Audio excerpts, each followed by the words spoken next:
Okay, we're back for the second half of Act 3. Now, hopefully this video is going to not have hiccups and some disturbances. I'm actually uploading the video I just made in the background to YouTube, and that, like, burns my computer out.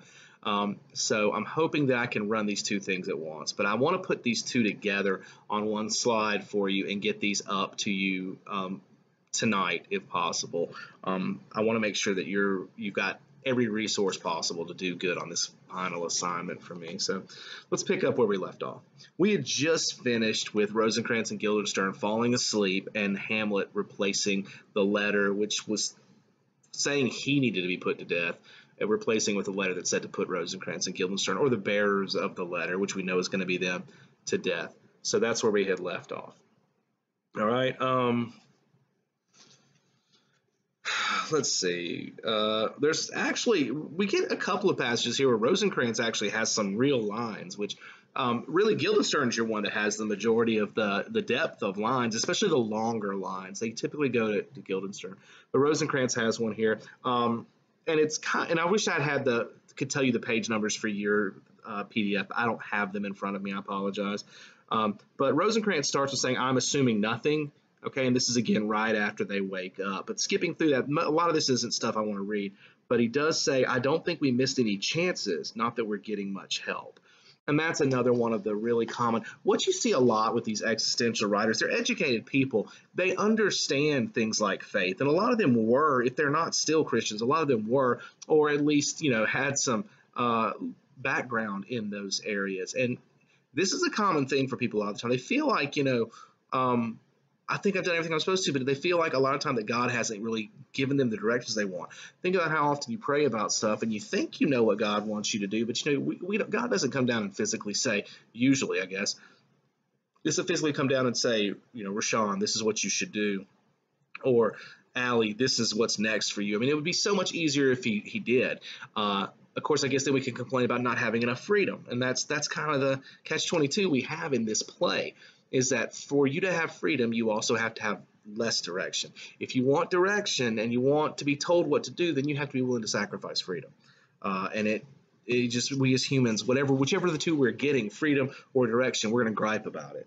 So, but Rosencrantz is pointing out, I don't feel like we've gotten any help. And again, it's that idea that, so with fate, think about that for a second. Is what we do fated to happen, or do we do it and then everything develops from it? And so when Rosencrantz says, I don't think we're getting any help, it's basically like he's saying, I don't know, we're just doing what we're supposed to, and hopefully it's the right thing. Okay? They all of a sudden hear some noises that, obviously we're out of the context of the play Hamlet right now. They start hearing noises coming from the barrels, actually. And they're listening to the music, and I think Guildenstern's the one that goes and looks for what it is. It says, out of the void, finally, a sound while on a boat, admittedly, outside of the action, admittedly, the perfect and absolute silence of the wet, lazy slap of water against water and the rolling creak of timber breaks, giving rise at once to the speculation or the assumption or the hope that something is about to happen. A pipe is heard. One of the sailors has pursed his lips against a woodwind, his fingers and thumb governing, shall we say, the vintages, whereupon giving it breath, let us say, with his mouth, the pipe, discourses, as the saying goes, of most eloquent music. A thing like that, it could change the course of events. Go and see what it is. So he's pointing, let me turn off the sound here. He's pointing out that, I may need to leave that on. He's pointing out that this sound he hears could change everything, and it does, okay? It's going to. At this point, they go looking for the noise, and I think they find all the players who we had way back in Acts 1 and 2, are on the boat as well. And what are they doing on the boat in barrels? Well, the story here is that Claudius was mad at them and wanted to punish them for the play they put on. So they've all jumped on. Y'all, apologize for the sound. If it carries over, it's emails coming through. Everybody turning in their papers here at 10:15, right before they're due. So they find these players who are escaping as well.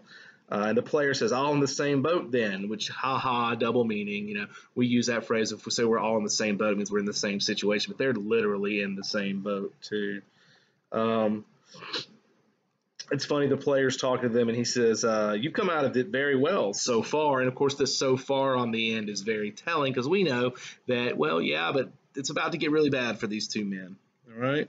Um, the players got some really great lines in Act Three. This is where he really shines. All right.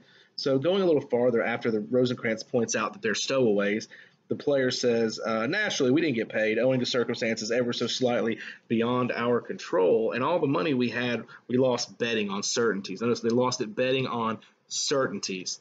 It says, "Life's a gamble at terrible odds. If it was a bet, you wouldn't take it." Now I love that. He's like, life itself is a gamble, and it's at terrible odds. The odds are, for a lot of people in his mind, especially in that time period, that life was going to end violently, it was going to end unpleasantly. But you look at our world today, and a lot of us, the way we go out is going to be unpleasant. And a lot of when we look at the good times in life and we stack them against the bad times, it's really easy to look at the bad times stack up, and then you see these good times as a smaller thing. Now, there's some psychology to that, and a lot of it's about your perspective. Okay, we think about good times in life as these big events. Marriage, the birth of your children, when you had your grandchildren, when you graduate. We think of it in the context of big events, but the bad things we think about in the context of like much smaller things, like I was in a car accident, nothing happened. It's just my car got dinged up and I had to take it to the shop, or I failed a test. When you're stacking those kinds of things up against big events like graduation, it's obvious you can look at it like I've had so many more bad things happen to me. But the fact is that when you look at them, if you were to compare things that are of equal weight, you'd realize that there's not that big of a discrepancy. But, we're people who think about the bad as all these small things and the good as all these big things. And that's a bad perspective to take. All right. I believe the player is probably one of the people who kind of sees things that way. Rosencrantz says, "Is it?" And the player says, "We learn something every day to our cost, but we troopers just go on and on. Do you know what happens to old actors?" And Rosencrantz says, "What?" The player says, "Nothing. They're still acting." So he points out again some more comments about life. It's kind of the player's position here to do that. He points out that we learn something new every day in life. Now, he says he's talking about on the stage, but it also applies to life because, again, one of the most famous lines in Shakespeare is all the world is a stage, and you continue on through that whole monologue. And the fact is that what happens on the stage is very similar to what happens in life, and that's what he's pointing out here. He's like, we learn things, but it costs us. When you learn something, you usually it's because of you made a mistake. We learn things the hard way in general. And then he makes this cool comment about, what happens to old actors, and the guy's like, what? He says they're still acting. He's talking about, again, us as people. We never really truly find who we are. A lot of times we fit into a role, and the older we get, the more we act that role out until we basically become that, to be honest with you. It's not really who we are. So the player's continuing to talk. Guildenstern gets in on the conversation, and he points out, no boundaries have been defined, no inhibitions imposed. We have for the while secured or blundered into our release for the while. Spontaneity and whim are the order of the day. Other wheels are turning, but they are not our concern. We can breathe, we can relax, we can do what we like and say what we like to whomever we like without restriction. Now, this is a different tone for Guildenstern. Guildenstern actually seems like he's like, hey, we finally are going to get some freedom. For whatever reason, we've been given these letters, and once we deliver this letter, we're free. We can do whatever we want. And of course, you and I know that that's not the case. They're going to deliver the letter, and they're going to be killed on the spot. So he doesn't have the freedom he thinks he has. And then we can look at ourselves and say, do we really have the freedom we think we have? And that's really one of the questions that Tom Stoppard's posing to us is how much freedom do we have in our lives? Do we really have in our lives? And guys, we can get into a whole nother conversation on that. All right, and I'm not going to waste your time with it. But really, when we think about the gifts you've been blessed with and the things you can and can't do, and just the sake of who your parents are, who you were born to, what location you were born into, what time period you were born into, all these things that you have no control over, but that will dictate major elements of your life. If you take the exact same genetic makeup of who you are now, and we say you're born to a different family 30 years ago, your life is very different. So once again, do we really have that much control, or is it really we a product of the environments we find ourselves in? Okay. Okay, so again, there's a lot of this back and forth that's really confusing, and I get that, all right? I would advise you, and I wouldn't say start there. I would like you to read it because there's the beauty of the language in this play, and a play about language at that really you should read. But look for some analysis beyond just my video and read them so that you know exactly what's going on. My videos are more about like what my lectures would be like, and I'm trying not to read the stuff to you to avoid long videos, but also because of copyright issues. And I realize I'm playing fast and loose with that as is, but I really don't want to overstep too much, okay? Rosencrantz says incidents. All we get is incidents. Dear God, is it too much to expect a little sustained action? Again, you can apply that to life. You know, we define our life by these big events like I just talked about. You know, it's you're going to graduate high school, and then in 4, 5, 6 years, maybe depending on how your college experience goes, you graduate college. And then, you know, you go and look for your first job. And once you get that, then you're looking for promotion. Then maybe there's marriage. And then your children are born. You buy your first house, all these big events. But it's not sustained. What he means by sustained action is this continual flow of events. Because each of these events is broken up with the, you know, mundane day-to-day that we have. It's what it made most of you just wish the school year was over all year, because you had, you know, the first day of school, and you had you know, your first football game and pep rally, and then you had, you know, all these other events that you were building it around, and then of course we got to the point where we had a lot of them taken from us. But you know, all those other days that weren't on special days, you just wanted to get through them, and that's kind of where Rosencrantz is. By the way, I think a lot of you have learned that was a really bad attitude to take. And I hope that that if not, I hope that sinks in. For Rosencrantz, he definitely is figuring it out. So we get a lot of wordplay with dead all of a sudden. It says, the player says, yes, we were dead, lucky there, if that's the word I'm after. Rosencrantz says, dead? And the player says, lucky. Rosencrantz says, is he dead? Who knows? He's not coming back? Hardly. He's dead then. He's dead as far as we're concerned, or we are as far as he is. Now, they're talking about Hamlet here, I believe. Because Hamlet's disappeared. Because, you know, we know in the play Hamlet got on another boat and went back to Denmark. Now, you know, again, we're seeing what's happening off that part of the stage, all right? And again, the irony if he says, or we're dead, which they are, they're going to be anyway.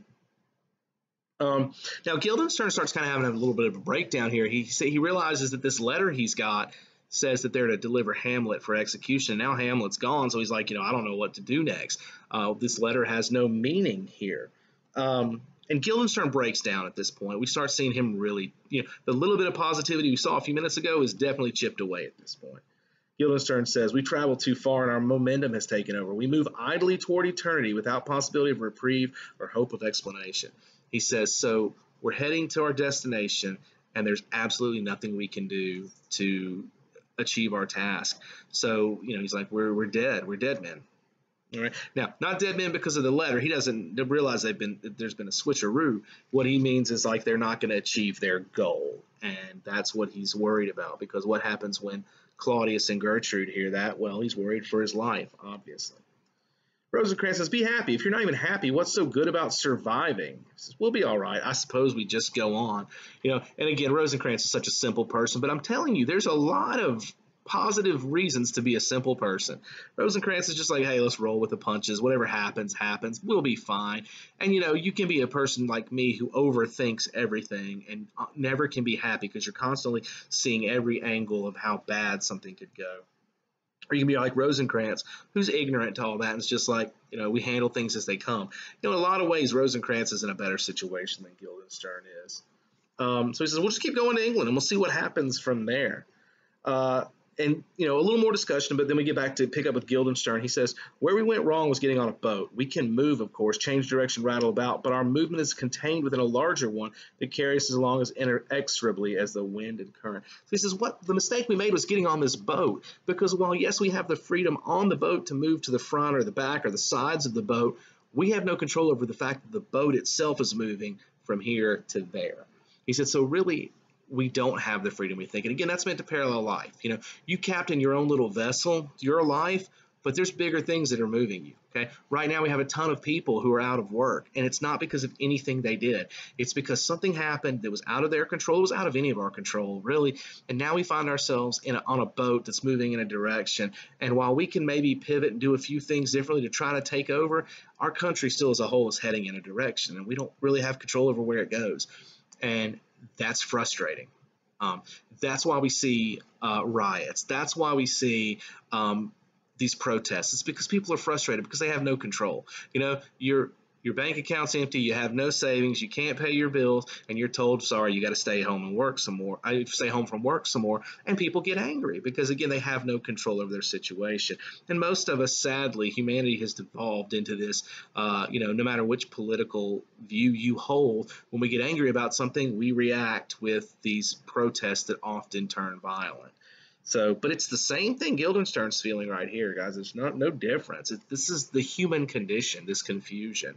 All right. Rosencrantz says they had it in for us, didn't they? Right from the beginning. Who'd have thought that we were so important? Look at it. They thought they were non-important or unimportant for so long, and now all of a sudden they feel like how important we are. Look how much of fate has conspired to push us to this point. We've all of a sudden gone from feeling like we have no importance to we're of the utmost importance.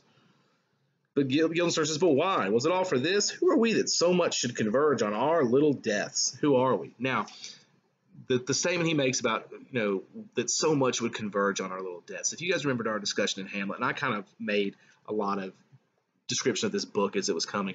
The fact is that their death means nothing. That's the irony. It has no impact on the play. I told you we can take the characters of Rosencrantz and Guildenstern out of Hamlet, erase the parts of the scenes they're in, and we can still make that play work.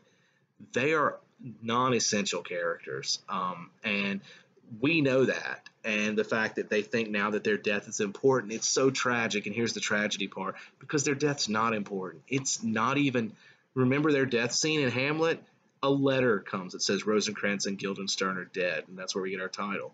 And that's their death scene. They don't even get it on stage. It happens off stage, and it's like a side note. Oh yeah, by the way, these people are dead, and no one's there to mourn them or care. So their death didn't matter. I mean, even if we look at the dominoes as they fall, what role do Rosencrantz and Guildenstern play? What are some events that they did that had bearing on the play as a whole? Nothing. They matter not at all. And I think that's really what sparks Stoppard to write this play. Is you're looking at two guys whose life is their life is forfeited because of nothing. It's because Hamlet decided to be a jerk and do what he did. All right, kind of a sad statement. The player says, "We were Rosencrantz and Guildenstern. That's enough." And Guildenstern says, "No, it's not enough. To be told so little to such an end, and still finally to be denied an explanation." And that's such a sad statement. He's like, excuse me, guys. Hey, no. Hey, give me 2 seconds. I hate to leave in the middle of this, but I've got a situation over here. Sit down now.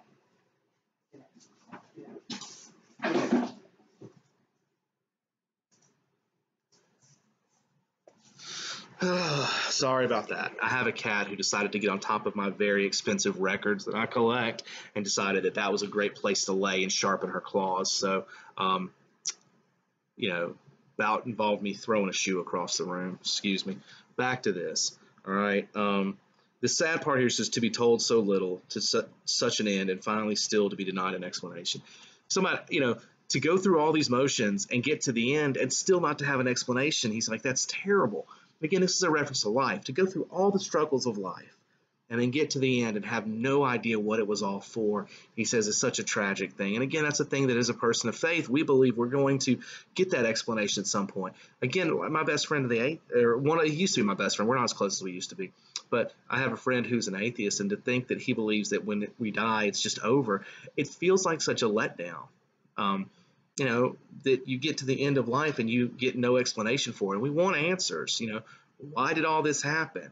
Me right now sitting here while I was in the hospital the other day, I'm sitting there laying in the bed thinking, why is it at 42 I'm going through a surgery, not surgery, but a procedure, having 3 stents put in my heart, and I don't live that bad. Yeah, I could eat better and I could exercise more. Couldn't most of us?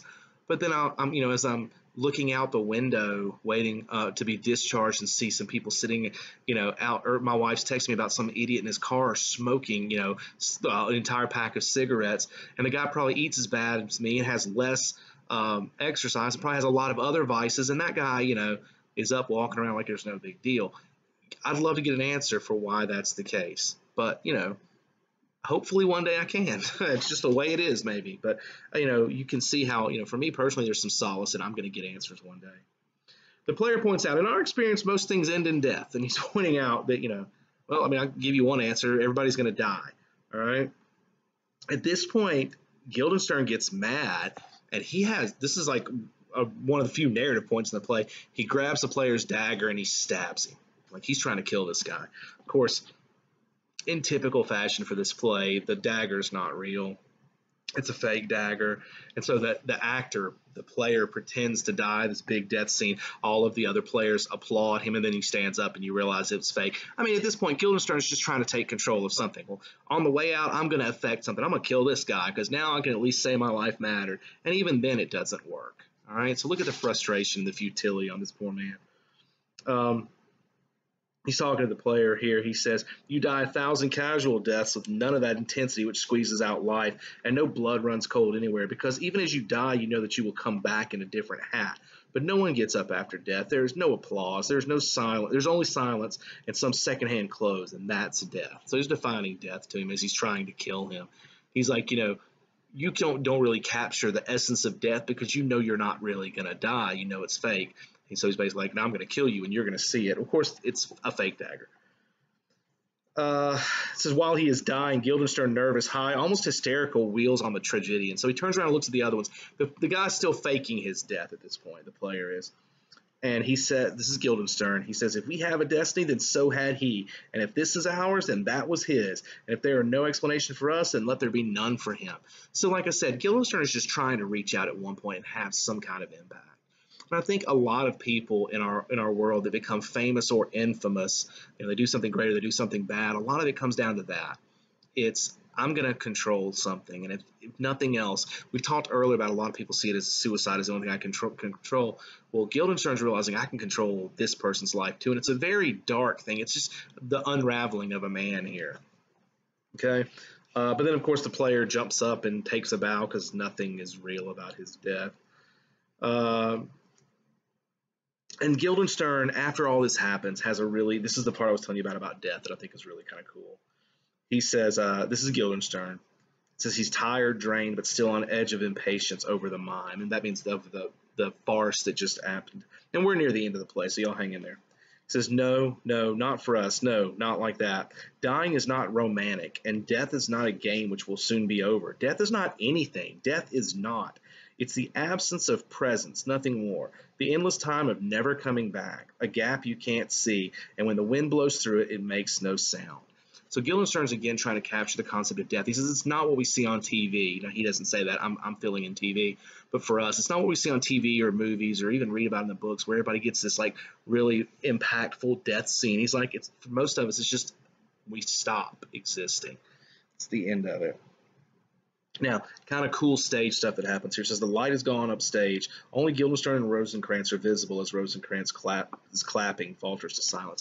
So if you were watching this play at this point, the lights would go out everywhere else, and you would just see Rosencrantz and Guildenstern standing there by themselves. It says a small pause. Rosencrantz says, that's it then, is it? No answer. He looks out front. So he's staring out at the audience at this point. It says the sun's going down or the earth's coming up, as the fashionable theory has it. Not that it makes any difference. And then he stops and says, what was it all about? When did it begin? There's no answer. So he's talking, but no one's responding to him. He says, could we just stay put? I mean, no one is going to come on and drag us off. They'll just have to wait. We're still young, fit. We've still got years. And he's basically saying, what if I just choose to do nothing? What'll happen then? Is fate going to come in and make me do something? Or can I just have decided to not participate? Says there's a cry. He says, we've done nothing wrong. We didn't harm anyone, did we? And you see this point at the end of his life where he's frustrated. He's like, what did I possibly do to deserve this? But guys, the fact is that for most of us, who are good people, we're going to feel like we didn't deserve what happens to us at different points in our life, especially with our death. Okay? It's kind of just a sad part of being a human. Guildenstern says, I can't remember. Rosencrantz pulls himself together. All right, then, this is Rosencrantz. I don't care. I've had enough, to tell you the truth. I'm relieved. It says, and he disappears from view. At that point, he just fades away. It says, and Guildenstern doesn't notice. And he says, our names shouted in a certain dawn, a message, a summons. There must have been a moment at the beginning where we could have said no, but somehow we missed it. He looks around and he sees he's alone. He notices that Rosencrantz is gone. He says, Gil, and he gathers himself. He says, well, we'll know better next time. Now you see me, now you, and then he disappears. Okay. So their death scene in this play is even anticlimactic. They just disappear and they're done.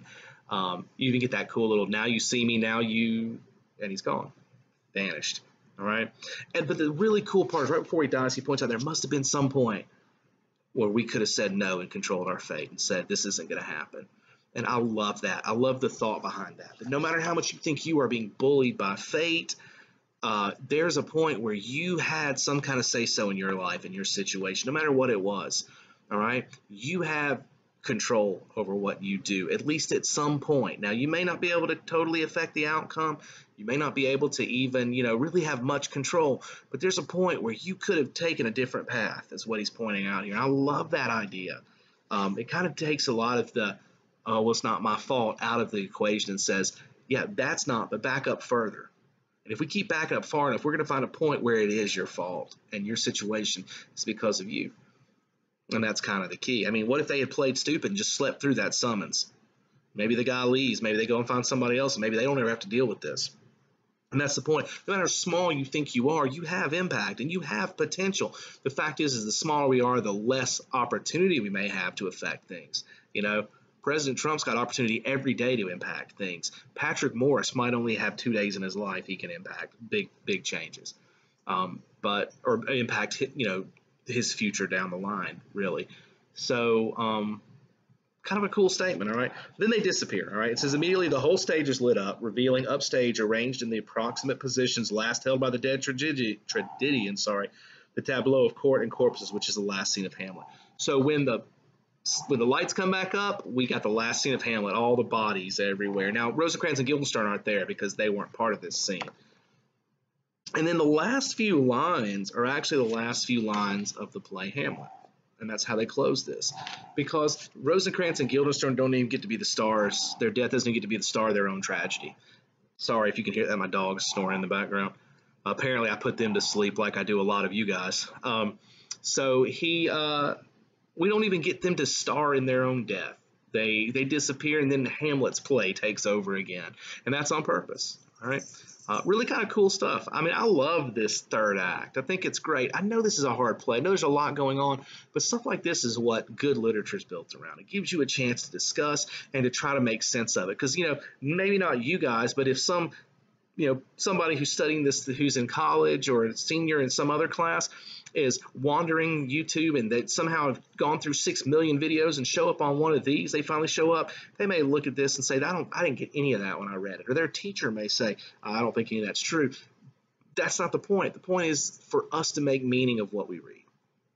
All right. And that's why my questions have always been designed around hoping you can make your own meaning. And yes, you can still miss it. I mean, you might pick up some ideas that didn't actually happen. But the point is to, a lot of stuff I say that goes deeper than what we see in the play. Maybe it's really not intended to, but if I think it does and I start seeing stuff, then it provokes a discussion with you guys and makes you think as well. And that's the goal. The goal is just to become better thinkers. That's what English class has always been about. Whether it's through speaking, writing, or just listening and in this internal dialogue where you start wondering, okay, well, does this make sense? Because so many of you have the potential to be great critical thinkers, but just haven't pushed that button yet. You're still people who just are repeating things you've been told. I never really thought of the absurdity of some of the things we go around and say. And it's important to think about stuff, and if nothing else, to understand why you believe it. So if you're ever called into question, you have an answer. And guys, that's biblical. I believe there's didn't prepare it because it's off the top of my head. I believe it's in 2 Peter, where he talks about always being prepared to give account. And this is, while the Bible is talking specifically about your faith, it's a great advice for life in general. We need to know why we believe what we believe, and critical thinking is the key. And struggling with works like this, and looking at these sections that seem to have no meaning, and instead of just skipping them, and saying, forget it, I don't care. It's the last assignment. I don't care. If I take a 0, I'm still going to have an A or a B. And, right now I don't care. My senior year was stolen from me. I don't care about these assignments. Forget it. I just want to move on. Okay, burying that, we don't want to do that. We want to look at this and start saying, okay, what sense can I make of this? Because one day you're going to have to make sense of what Rosencrantz and Guildenstern were trying to make sense of their life, which, is when we look at life ourselves, it looks like a big chaotic ball of mess, but it's not. There's so much more to it. And I love the fact that Tom Stoppard does take the stance that we do have control. It may not be as much as we want, and it may not be this whole beautiful concept of every day you wake up, you have this opportunity to affect your fate. Although we could say that, we could definitely make that argument if we were face to face having this conversation. But it does point out that our decisions lead to something, and that even if there's a lot of stuff we don't control, people didn't control coronavirus coming. We didn't control the fact that the governor said had to shutter certain businesses. You didn't control if someone got it. You didn't control if some person you saw at a store had it and they happened to touch something that you touched right after them and got it. You didn't control any of that, but we do control certain elements of things. All right. We control giving into the fear. We control giving into the anger. We control the negativity. We control whether we do that or not. And that's where we can have some impact on our fate. If you contract this horrible virus and it puts you in the hospital and you die from it, you have no control over that. But you control how you go through that situation. And that's going to apply to anything you guys have coming up. No matter what. Guys, as you start college next year, there's a chance we end up in the same situation in the fall. And if so, you can control how you handle that. And you can control being a positive influence on your family, on your school, on your community. And I pray that you'll all do that. And that's not the purpose of this video. And I'm going long and rambling off the top of my head. And there's probably like 2 of you still looking if I'm lucky. But maybe those 2 are the 2 that needed to hear that. All right? We control our attitudes. We don't control our situations always, but we control our attitudes always. All right? So that's kind of the message we can pull out of this. Is this a message Tom Stoppard thought about when he sat down and wrote it? I doubt it. But it's the message Mr. Morris wants you to take, because I feel like that's the important key here. All right? So thank you for this. Again, I hope this video translates well when I upload it, because filming one while I'm uploading them may not. My computer might catch on fire. Who knows? But hopefully these will be ready for you Monday morning. But thank you, guys. This is it, man. This is the last time I will be talking to you in a classroom-ish setting. And this is tough, man. I hate signing off this way, but I want you guys to know I love you. I'm going to see some of you on the 16th. I'm going to help with graduation on that day, the graduation experience we're having. I will be there for that. I won't be there for the 17th. They're going to have some other teachers there, and so those of you who are doing this on the 17th, I really am sorry to have missed that, but I'm thrilled to see those of you on the 16th, and those of you who are on the 17th, we're going to get together at some point. I don't care if you come by one day after school, once everything's chilled and calmed down, come by and have coffee with Mr. Morris or just sit and talk. I hope to see you again, because I don't want this to be our farewell. I'm not going to see it as that, okay? But I love you guys, and I'm excited about all of your futures. This group of AP kids is filled with talent. You're amazing people, and you're going to be missed a lot. I know we had our rough patches, as is normal with teachers and students, but you're a tremendous group of kids, and I'm going to miss every single one of you. And I just want you to leave knowing that I care about you and I love you, all right? So enough sappy business. We're going to sign off here. But thank you for your time. Thank you for doing these questions. And, good luck with everything that comes in your lives. I expect and hope for greatness from each of you, all right? Okay, last time, goodbye from Mr. Morris.